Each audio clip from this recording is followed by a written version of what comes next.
Nagbabala ang Bacolod City Health Office tungkol sa mga sakit na maaaring makuha ng mga estudyante, lalo na ngayong papalapit na ang tag-ulan.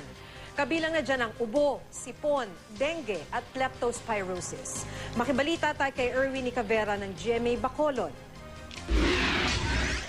Para matiyak ang kaligtasan ng kanyang 3 anak na nasa elementarya, si Mary Jean mismo ang naghahatid sundo sa kanila sa paaralan.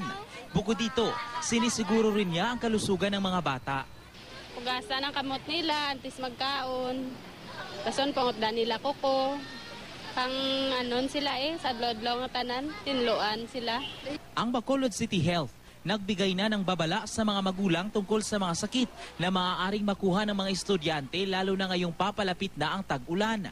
Karaniwan sa mga sakit na ito ang ubo at sipon. Usually ang sa mga bata is most common is the respiratory infections, no?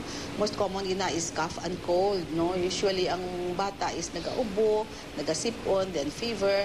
Amo nang the most common because nga kung ang mga kabataan kasulay sa ulan, not protected.